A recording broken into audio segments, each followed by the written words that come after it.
Hey there, friends. How are you all doing? My name is Rabbit, and welcome to episode number 72 of our semi-blind run in Hoshigami Ruining Blue Earth. We've got a few things that I want to kind of scroll through and show to you regarding changes that took place off camera between episode 71 and this one. So let's start with that, and then I'll share with you sort of what I'm thinking we might end up doing. Well, I suppose you can probably see from the title itself. So why don't we start with that instead of me dragging out any surprises that aren't actually surprises, because the title should have something to do with the Tower of Vugtis. I might have mentioned this, but I think if I have not, I will just say it now, that I do want to let you see at least one floor of the Tower of Vugtis. I only made it, I think, to the third, possibly the fourth, so I don't have like layers and layers of towers to show you. Like, I can't scroll up or down. Floor 1 is sort of what it automatically repopulates to because I didn't hit an increment of 5 regarding the levels. So I suppose my reasoning for even sharing all this with you is to say that I want you to see what at least one of the floors looks like. I am not planning on trying to make my way all the way through because I can already tell that this is going to be one of those bonus dungeons that's going to have just so many more flights of floors and stairs and all that good stuff compared to the other ones that we have tackled. So I think the biggest tower we've previously seen was Hephaestus' tower with Chroma at the top, and I think that one had 30 levels, and I'm guessing this one's gonna have probably like 50, 60, 70, maybe a little more. It's something you can look up if you're that interested in, but just from what I saw in the single floor that I did look at, or the 3 or 4 that I ended up looking at, it seems like the levels of the enemies do scale with your team, so that's kind of cool. I'm guessing this is meant to be an area where you can not only grind your characters up to the levels that you want them to be, but also to acquire rare equipment, rare seals for engraving your coins and all of that good stuff. So those are the reasons, I guess, why I feel it's not going to be worth my time to try to get to the top level, or whatever that even is. I mean, I guess it's possible that maybe it randomizes things and there is no top. I genuinely don't know, and I don't care that much to check it out myself. But I did notice that the few times I went back through the first floor, it would randomize the enemies that I faced, and the levels, as I already mentioned, also changed and were adjusted based on what levels my characters were at. I don't know if it scales the enemies up to the highest level that's in your party, or if it's like a percentage higher than the highest person in your party. I really have no clue, but just thought I'd throw all that information out there for you. So, okay, that was the surprise, if you really want to call it that. But now let's move on to more of the technical stuff that did take place without you. You can see all the levels here. I'll show you the skills that people currently do have. I did make a few adjustments. You can see the stats, and I'll let you take a peek at coins. And I don't want to belabor this and chit-chat too much about it, so just take it all in. Medelev is definitely a powerhouse, and I am so glad that he is in my party because I would not be able to do half of the things that I do without him. I still am feeling a little bit of that pang of guilt about letting Trisha go, or was her name just Trish, ages and ages ago, because I think she could have scaled well into the late game for me as well. But hindsight's 2020. You know how the saying goes. Here is Hephaestus and what he's rocking. Not really a lot of changes to him. Elena as well is looking good. Not too many changes in her camp either. We've got Leia. I will go ahead, I guess, and spend just a minute to talk to you about a change that I made for her coins here. So previously we were rocking Oravan, but I ended up, I guess I should show you this first. I ended up just through worshiping Vugtis and gaining access to more skills as a result of her devotion increasing. We now have armor break 25% as well as weapon break 25% being options for her. So Oravan as a coin, I believe Oravan is the armor break, and then there's like a Divan, which I think breaks accessories, and then there's obviously one that breaks weapons. I don't remember which name corresponds necessarily to which exactly, but you get the gist. I decided, since I'm going to go ahead and give her these two skills, that there's no reason for us to necessarily have Oravan as a coin. I ended up getting a nicer poison coin at some point. I don't remember if I got it. out of the Tower of Vugtis here when facing off against someone on one of the 3 or 4 floors that I made my way through, or if this was something that I had found from the most recent Tower of Trial. I don't remember. I don't keep tabs on all of these black coins, especially because I haven't been utilizing them much through this playthrough. But either way, I was able to scale this up, so this is a nicer poison coin for sure. You can see the CPC is incredibly low, so we can basically fucking spam this. AoE is at max. The success rate is 70. I'm guessing that's percent out of 100%. I'm thinking it is. I don't know. Maybe it's not. But I think that having the poison is just going to be the best route. I could use a mental instead, or a Conti instead, or even like Deep Pin or Terror. But for now, I just think having that extra chip damage be applied to an enemy in the form of poison, I just think that damage over time is going to be more valuable for my needs than any of the other options that come with the dark coins. So I just wanted to highlight that because I'm sure someone's going to be like, wait, where's the Oravan and why poison? Because that's like one of the level 1 black coins on one of the lines. I don't know if it's the Amu line or the Sonova line. I don't fucking know, you guys. They really made the mechanics a little too complicated with shit like that. So just wanted to highlight that. Moving on, last is Tin. As you can see, she is pretty close to being at, I suppose, level 8, if you want to call it that, in her devotion towards Ima. So I was able to scale her up fairly nicely, and this is what she's got going on. So she's not yet at the equip +1, so I've got her with Ima's aid, Kashis's aid, and then just the CF damage minus 10%. Something that I'll just swap out with her later on, but I'm feeling fairly confident that the Ixian Temple is going to be our last dungeon, if you want to refer to it as such. So we're rapidly approaching the conclusion of this LP, so I'm not going to worry about trying to purposefully reach any specific levels with anyone. Although I don't think I highlighted this. Hopefully you noticed it when I was on her status page. Irma is now a follower of Elvia, so I was able to get her scaled up to that point, which is fantastic. I wouldn't be surprised if it's just simply based on the fact that you gained access to these hidden deities and elemental spirits, if just by worshiping them, you get their aid and you get an increase to stats that you would, I suppose, get from other deities just by equipping the skill so-and-so's aid. Does that kind of make sense, my thought process with that? Now, I don't know that for sure, so please don't quote me on that, but I'm guessing that's how it's going to work. So, all right, Geranota, she's got Bondeo, and she's got a poison. So it might have been one of these folks here in the lower levels of the Tower of Vugtis where I got the poison coin from. I don't really remember, but as you can see, levels are 55, and I think the highest level on my team is Metalev at 55. Yeah, everyone else is 54. Oh, shit. I thought it was scrolling through. So 53. No, Irma's also 55. But yeah, I think that's kind of how then it is working, that they just match your most powerful person. Oh my goodness.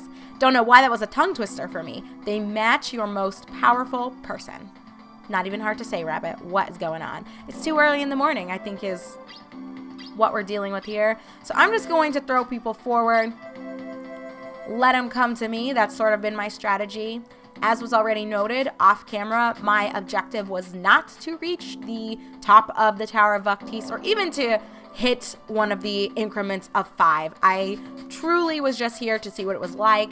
Then I was close enough to get a little grinding done. So that is what I opted to do. And I feel like I was pretty successful. I don't remember what the levels were that you guys last saw in 71, but I would guess, well, for Tin especially, she got a lot of levels, and I was able to get her through quite a bit of devotion and access to new skills. And having the aid on a lot of people, I think, has been helpful, just looking at certain stats. I don't know whose aid corresponds to which stats, but I can tell that certain people's, so like as someone who's had Kashis's aid for so long, like look at Sylphaedos's agility. It's at 239 compared to all of his other stats. That's amazing. I would guess that Ima's would probably be connected to spirit, maybe Amu's to strength, maybe Zenith to luck. Now, I don't necessarily know what all these correspond to either, but well, maybe there's the horizontal correlation there, like strength impacts attack, spirit impacts defense, but I wouldn't think so. I think spirit would impact coin find either attack or defense. I don't fucking know, you guys, but I just wanted to show that to you. So do with that information what you will. I'm just trying to share what I know as I see it. And I'm sure there's going to be someone months after this LP has ended who's going to leave a paragraph of all the details, which, hey, not a problem. That's awesome. But it's always interesting to me. I've noticed sometimes that people will do that. I don't know if they don't look at the dates and they think that you upload these in real time, or, you know, you're still actively playing the series. But it's an interesting phenomenon when people leave you tons and tons of information on a game that you beats a while ago. It's like, oh, thanks, but it's a little too late to share all this, unless you're doing it to help out future folks. Then again, props to you. I appreciate it, especially in the semi-blind and blind runs, because like I said, y'all, I have no intention for these to feel like walkthroughs.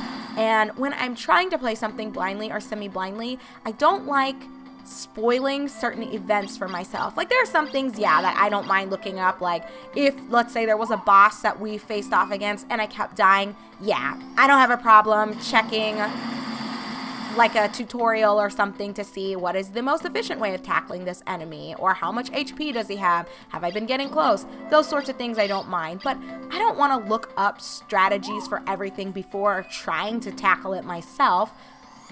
I have walkthrough series and guide series on this channel, but obviously just in the names of what the series are, and I always state them in episode number 1. If I say something's gonna be, oh, you know what I'm gonna do? I'm gonna chill and have Leia kill these guys just to get some XP. But if I say something's blind or semi-blind, then you can usually guess that I'm not. Oh no, sorry, Sulfados, you're gonna get a little conked here in the head. But I don't think it's going to do too much damage to him. As a follower of Vugtis, she's not a powerhouse necessarily when it comes to utilizing her coin find, which works out just fine. That was a lot of XP. I think she can kill him. If not, we will let Irma be the one to deal the final blow. So yes, now that I'm shifting focus back to what I was saying, I have guide series and full 100% walkthrough series on this channel, but when I note that something is blind or semi-blind, it's kind of to also emphasize that while I don't know what's ahead, I also am not planning on trying to cheat my knowledge or my access to knowledge for what lies ahead. I'm wanting to undertake it with you guys in tow so that my reactions can be as genuine and raw and real as possible.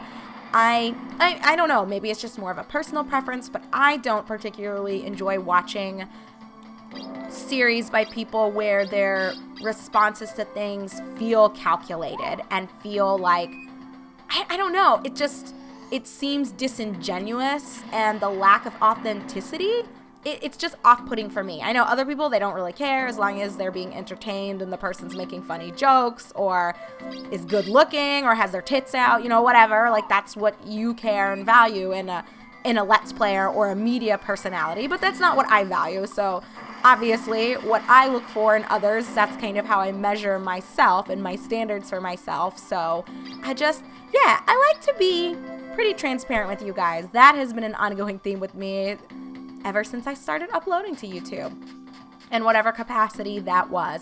So I share all of that with you lovely, lovely people out there and watching wherever you are on the internet, just to share that I do appreciate when you leave any information and feedback. As long as it's not a spoiler in real time for me directly, then hey, bring it on, because later on someone's gonna see it and maybe it's gonna help them, because for the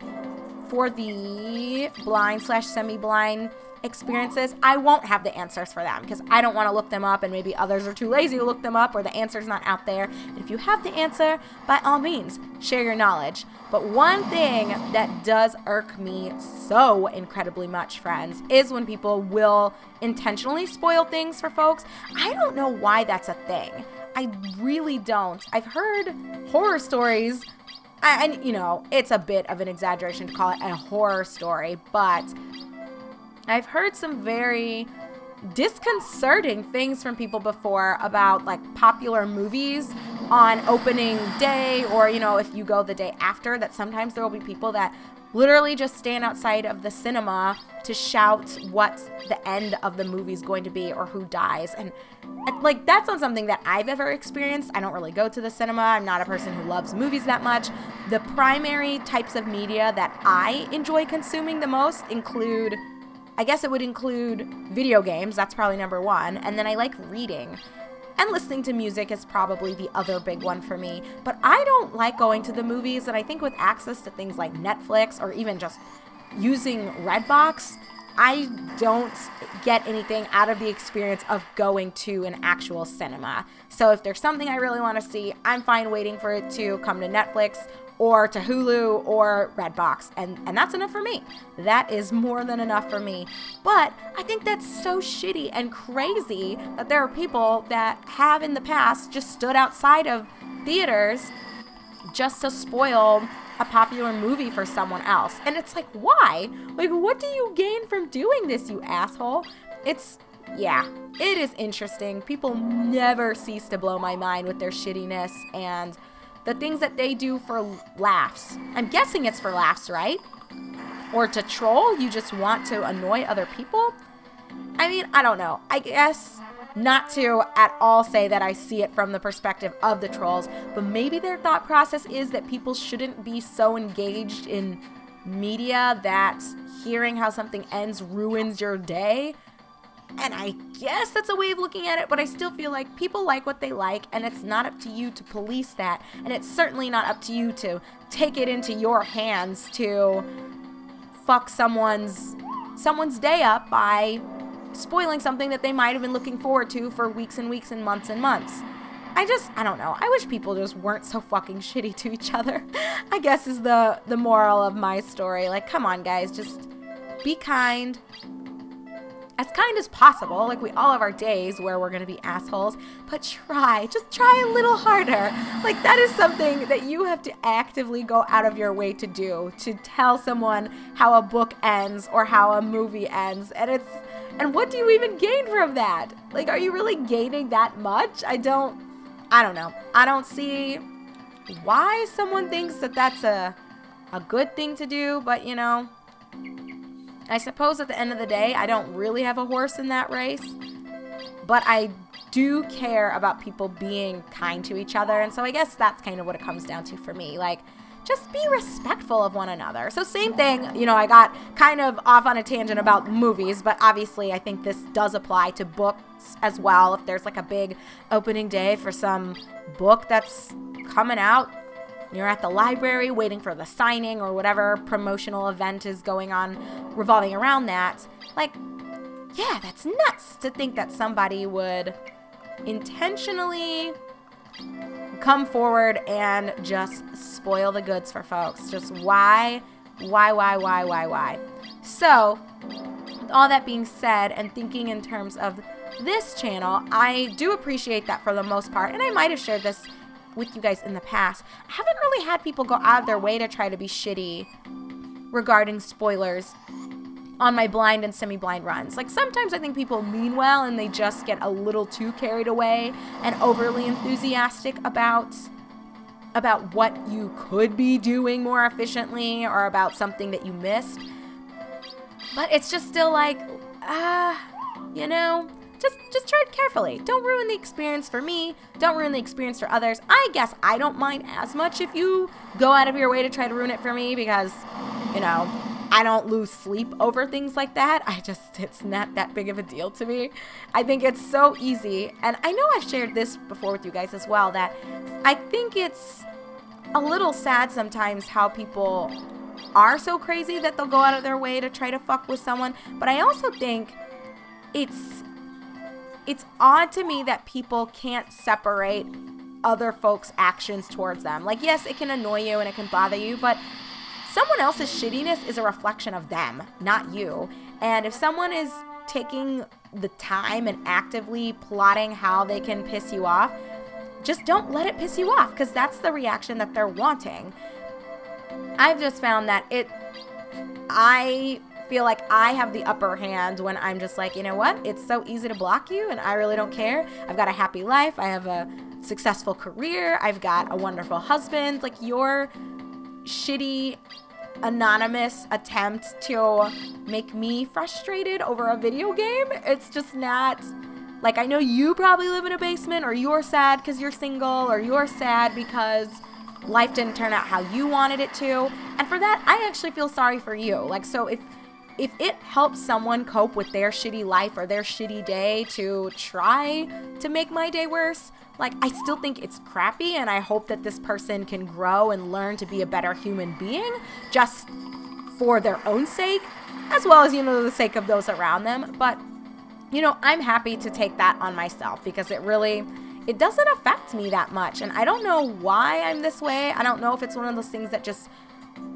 it just comes with a life of a lot of turmoil. I think, and this is kind of one of those concepts that I can see it from multiple sides, that depending on how you were brought up, maybe you just formed more grit and determination a little earlier than others. I don't know. But I feel like, at least personally for me, I endured so much crap going up, and just, life was really interesting and hard for us.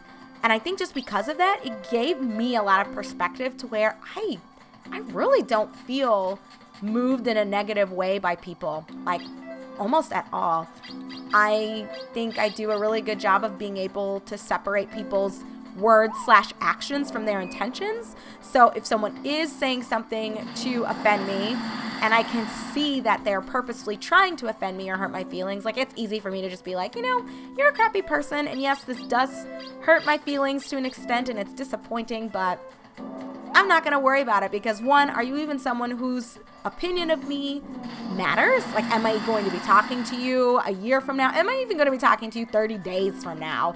Are you someone whose existence even has any value or impact to my existence?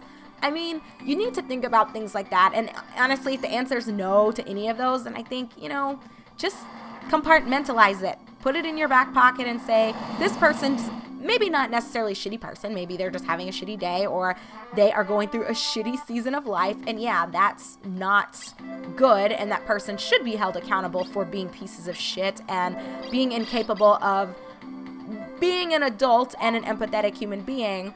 But have mercy on them and realize that sometimes just extending grace, it's not even just for them, but it's for you too, so that you have more peace of mind and you can go about your day knowing that, hey, I know I didn't do anything necessarily wrong to incite the wrath that was dealt to me or put in my direction, and by me rising above their shittiness and just being a better person, I can sleep peacefully at night. Hopefully, they are the ones that can reflect on it, and if they're truly a piece of shit, then it's not going to matter even if you did call them out or talk shit back to them. Like, it's not going to change anything.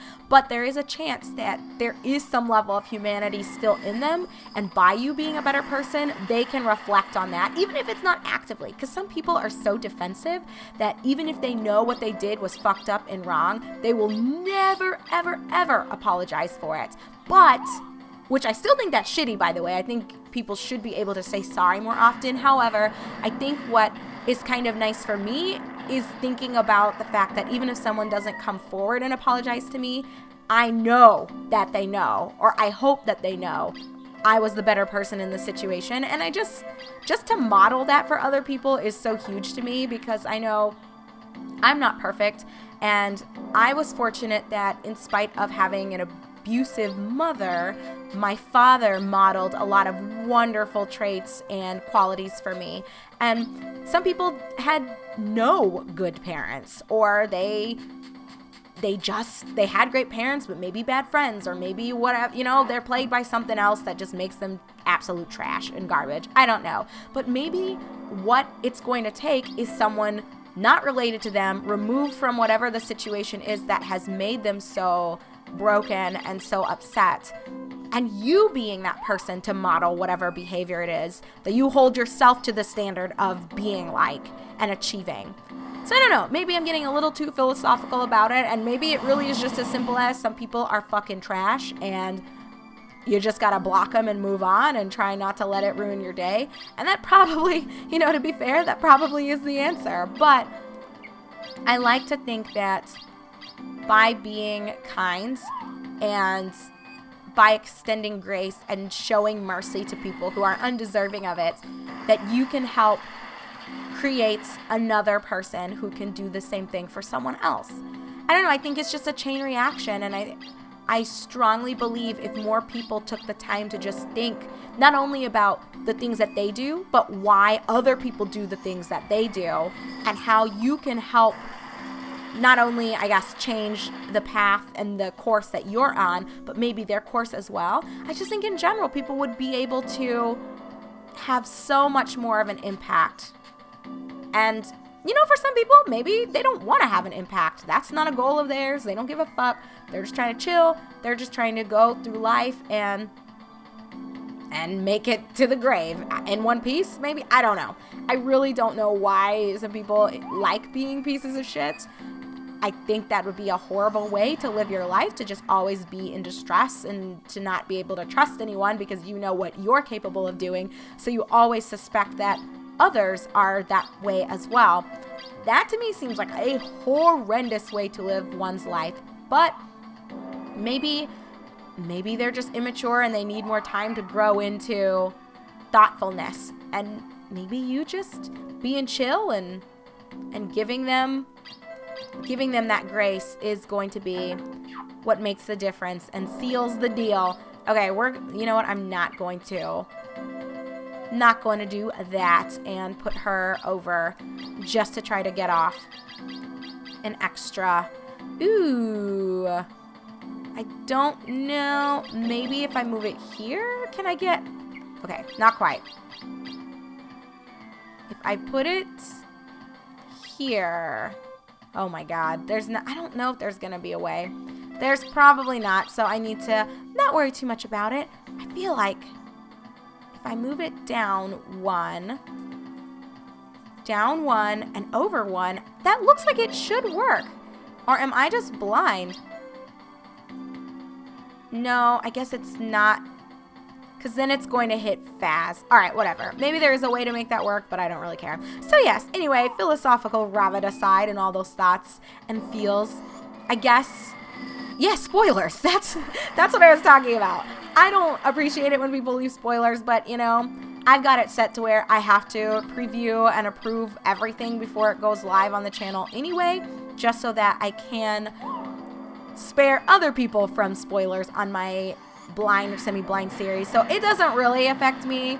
So if you consider yourself a troll or someone who, haha, I'm gonna get ya, and I'm gonna tell you how many towers or how many floors there are, and I'm gonna tell you how you could have done this better, it's like, okay, great. I'm so glad that you thought to take the time to share all this with me. Even if your delivery came in an asshole way, that's fine with me. If it made you feel better, that's cool. And if I can prevent other people from being subjected to your shittiness directly, or maybe your misguided enthusiasm or poorly executed enthusiasm, we can give people the benefit of doubt sometimes and assume that that's what's going on. Because I think sometimes it is. And god damn it, Faz, really, we're gonna go for the gold, and we got coal. Not cool. But it's all good.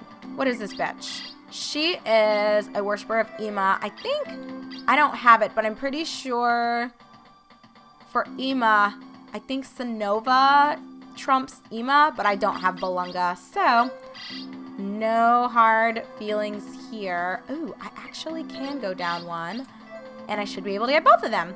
So that'll be great. More XP for Metalab. Alrighty, friends, we're gonna wrap up this fight because we are rapidly approaching the half-hour mark, which I was expecting this to take a while, which is also why I do not feel personally compelled to try to even get to 10 floors of this. Like, for what? Yes, there's probably going to be OP equipment, but I am sure I can beat the game with the equipment we have right now and with the stats that I have right now on people, and in general, just the coins that I have. I do not give enough fucks to spend another 5 to 10 hours trying to get super OP equipment. I just, not me, you guys. Not with the music loop, the 5-second music loop, might I add that qualifier in there. It just isn't, it's just not enough for me. So we're gonna do 1 just so that you guys can say you've seen what the tower is like. Ooh, can I reach this bitch? I'm not trying to fuck up fast. So let me roll on over. Perfect. He should be good to go. So yes, we will just knock out 1 floor. I think, was it Tin got another level towards her devotion to Ima. So we'll go to a temple together. We will... Oh, perfect. I have just enough, my friends. Just enough. We will see what that unlocks for her. I don't think anyone else changed significantly. I think we got just regular raw levels, but I don't think any devotional levels were obtained outside of Tin's. But we'll check that after the fight. But hopefully we won't get near 35 minutes. Although we might. I don't know. It's anyone's guess at this point. But do you see how long it took just to do 1 floor? Like, I can only imagine. Although, I will say, it's not like this has been that challenging so much as it's just time-consuming. But I would say that's how the majority of the game has felt. So, it works, and it makes sense. We'll just go ahead and use gain. And this should be the end of her journey. So, bing, bang, boom. Rest in peace, sweetheart. But watch her live with like 1 HP. Okay, no. That was it. Excellent. 21 XP, 6 devotion. Wonderful, wonderful. I do like Tin's design a lot. The character models, I feel like I talk a lot about the things that I don't like in this game, so I really do want to emphasize that. I think this game has so much charm, and I love it. And woo, life. That is a really good seal, by the way. That's a very nice seal. I almost feel like, should I do some coin shit? But I really don't want to. Like, I don't want to. At all. It might be, you know what, whatever, let's see. I don't know off the top of my head because I've written down a couple of things that I've read and that I've noticed. You know what, let's stick with what's going to be quick and easy. I don't want this to take forever. Let's just see who got a devotional level. I don't think, yeah. Oh my god. Faz has 1 to get, that's crazy. That is so crazy. You guys, what the fuck? That triggers me a little bit. I'm not gonna lie. I'm gonna go do something about that, though. Oh, my bad. I don't know why I even looked at that for Romleth. Okay, so it was just Tin. Oh, my goodness. That... Holler! A quick coin plus 1, baby. Oh, shit. But I don't have another. Oh, my God. I don't have another coin to give her. So... Looks like back to the Tower of Trials for me anyway. God damn it. That is annoying. But it does work out because I guess I need to get Faz that fucking one devotional experience point. Like, what even? So, friends, what I'm going to do, I'm going to take like 10 minutes and hopefully not a fucking second longer to go back through our infamous Tower of Trial. The most recent one that we completed, because I'm not going to go back through the Tower of Vugtis. Like, it took too long. It's not worth it, like, one of the floors when I can just blast through. Oh, God, let me make sure that I actually go to the Tower of Trial and not accidentally the Ixian Temple. I will go. I will see if I can find a good coin for Tin to add to her. Before I forget, let me go ahead and give her. Where are you, Tin? Or I guess I don't have to give it to her yet. We can still try to hold out and see if with a level she amasses, possibly, if she'll get something, like a little bit of an extra boost to whatever stats that you can gain from Ima's or Kashis's aid, respectively. So I'm going to go back through, try to get a coin for Tin. I also will get Faz where he needs to be just by hitting one thing. And then when we come back together, once again, we will quickly blast through status and all of the menus within the status screen. And then we're ready to go. to the final area, y'all, the Ixian Temple. It's almost here, the end of the game. Can you believe it? Oh my gosh, I'm so excited. But we'll save our excitement for episode number 73. So I'll see you guys there. Thank you so much for watching.